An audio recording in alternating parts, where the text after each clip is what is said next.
It starts with a dream, fueled by discipline, powered by resilience.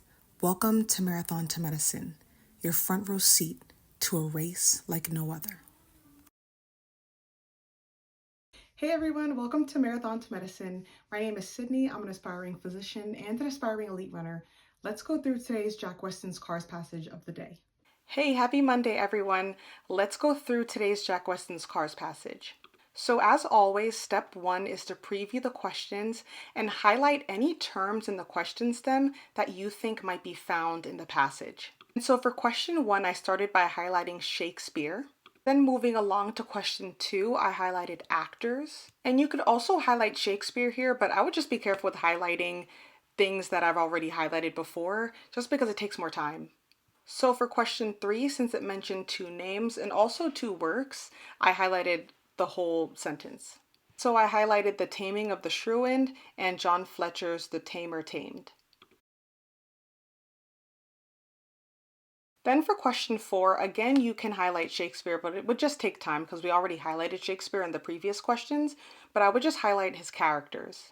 And then for number five, I highlighted complete works. And in addition to complete works, I also highlighted readers. And then lastly, for number six, this is specifically an inference question. So pretty much there's nothing to highlight here because they want us to infer based on passage information.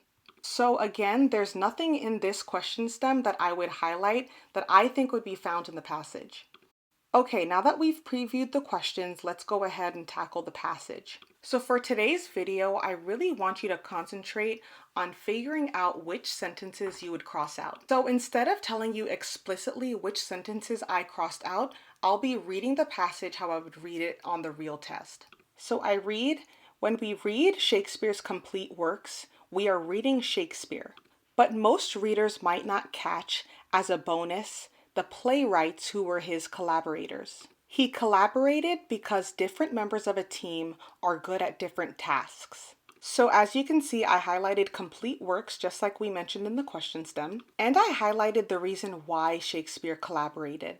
To me, the first and last sentence of the introduction and conclusion paragraphs are really important to me. So for paragraph one, I would summarize this paragraph to say, Shakespeare collaborated with others. So now going to the second paragraph, I would read it as Shakespeare's conversations with other writers and artists interweaved his creativity with theirs. His last three plays were all co-written with John Fletcher. And remember, Fletcher was one person that we saw in our question stem that we highlighted, so make sure you highlight it here. So moving along, I would read, Fletcher also wrote The Tamer Tamed, a sequel and reply to Shakespeare's The Taming of the Shrew. We know that Shakespeare and Fletcher's plays were performed together. And remember, we're highlighting The Tamer Tamed and The Taming of the Shrew because we saw that in the question stem.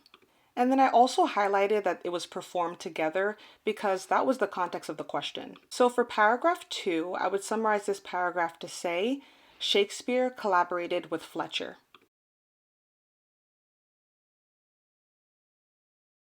Okay, so let's move on to paragraph three. Paragraph three is going to be different from how we did our other paragraphs. This is because you have to start training yourself that information we did not highlight is probably not going to be necessary. And if I'm being completely honest, this paragraph has a bunch of names and a bunch of works that we did not highlight in any of the question stems. So personally, the only thing that I care about in this passage is the last sentence where it says Shakespeare's work to make it more suitable and more interesting for later audiences. So this goes to show that someone wanted to make Shakespeare's works more palatable. I don't know if it has to do with any of the question stems, but I just like to write a little summary for each paragraph. Okay, so moving on to paragraph four. I would read it as, Shakespeare was bound to many kind of artists, not just poets and playwrights.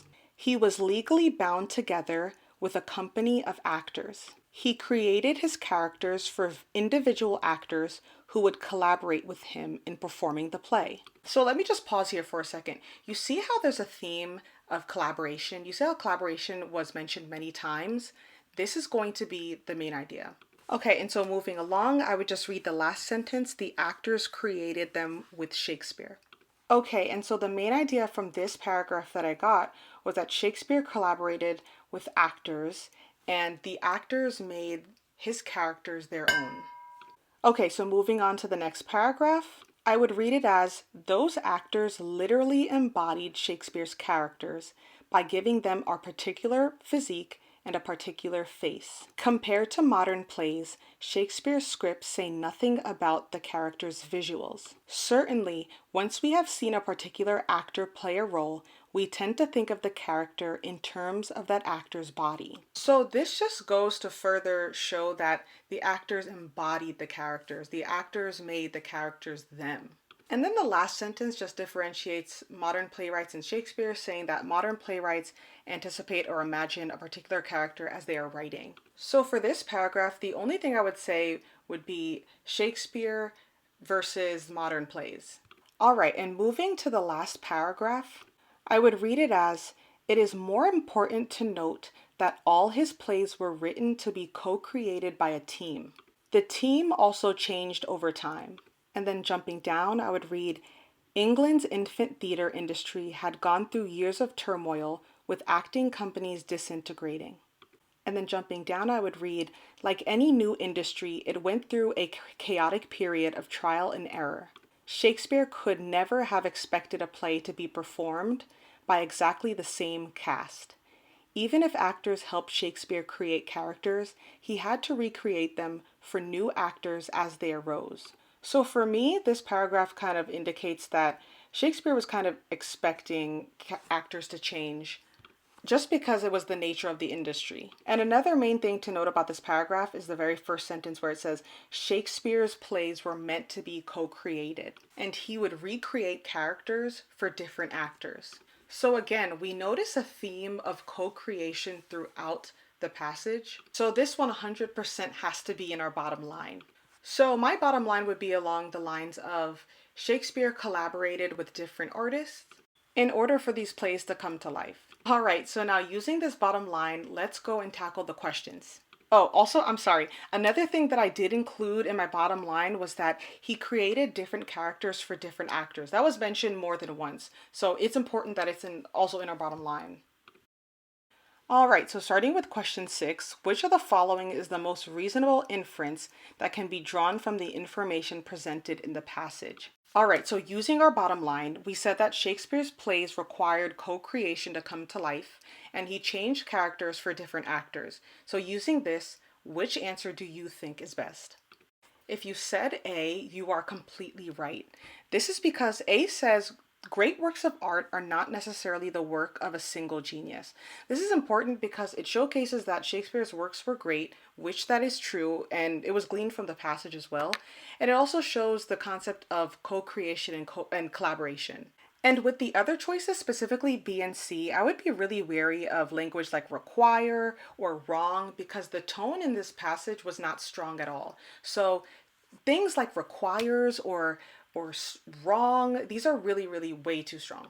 Okay, so moving on to question 5, it says the author is apparently concerned that readers of Shakespeare's complete works. Okay, so this answer can be found in the very first paragraph. And this is why I always stress go as fast as you can with the passage and have time to go back to the passage if you need, because I think that's the best thing you can do. So the second sentence says readers might not catch that important playwrights were also collaborators with Shakespeare. So the only answer choice that works here is B. And the reason for that is because in the second sentence, it says the readers might not catch. This actually kind of infers that we may not be aware. And this is why B would be our best answer choice. Okay, so question 4, it says, in the last paragraph, the author explains that Shakespeare would revise his characters because he. Okay, so remember what we said in the last paragraph? In the last paragraph, it actually said that Shakespeare couldn't expect to keep the actors the same. And this was because of the nature of the industry. And we actually see that right here. It says that Shakespeare could have never expected a play to be performed by exactly the same cast. And again, before that, it showed like England's in theater industry to be like in turmoil. Everything was just going a mess. But it also specifically said, like any industry, it went through chaos. And so using this, my best answer choice would be D, that he understood how the theater industry worked. Because that is truly exactly what we just said. And so question 3 reads, the author mentions that Shakespeare's The Taming of the Shrew and John Fletcher's The Tamer Tamed were performed together at one point, most likely in order to. So again, let's keep our main idea in mind that he liked collaboration. So anything that does not have to do with the main idea, just remove it. So answer choice B implied that Shakespeare's collaborators may have secretly disliked Shakespeare. That doesn't even make sense. That wasn't even in the passage. And again, be wary of strong words. Like in answer choice A, it says a strong relationship. No, I would actually remove that. So when we go back to the passage, before it mentioned Fletcher in the second sentence, it mentioned interweaving of his creativity with theirs. So the author is implying that both Shakespeare and the playwrights he collaborated with were skilled or they were creative, which is why answer choice C would be my best answer choice. All right, so moving on to question 2, it says that according to the passage, Shakespeare worked closely with his actor because. So for this question specifically, I definitely would go back to the passage because I know that I don't want to lose points on things that could easily just be found and fact checked from the passage.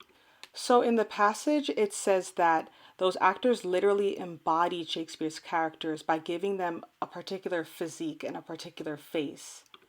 And also in the paragraph after, it says that Shakespeare was bound legally to the company of actors. So the only numbers we should have in our answer choices are 1 and 3.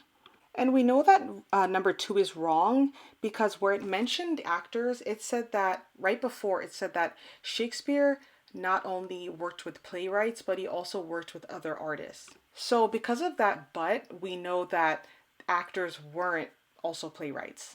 And moving on to question 1, it says, which of the following situations in the restaurant industry is most analogous to the one the passage describes regarding Shakespeare's company? So again, whatever answer choice you choose, make sure it lines up with your bottom line. Now for answer choice A, it says a large and well-known corporation allows its employees to own individual branches of its restaurants. Now I can see why people would make this mistake because it says employees own, just like the characters own, the actors own their characters. But this is actually incredibly wrong because where it mentions that the actors own their characters, it was actually, the owned was actually in quotations. They didn't literally own the characters. They helped Shakespeare bring these characters to life. And just like I said that the owned was in quotation, this is where it is, where it says each actor, quote unquote, owned his character. They created them with Shakespeare. So again, we see this theme of collaboration, which is why B, a famous chef, has his waitstaff and line chefs help decide what will appear on the menu. This is going to be your best answer option just because it emphasizes collaboration and how the actors helped Shakespeare bring the characters to life. And then in the end, we ended up getting 100 on this Cars passage, and we were done. So tomorrow I will post the next walkthrough of Jack Weston's Cars passage of the day. Okay, everyone, happy studying and happy running.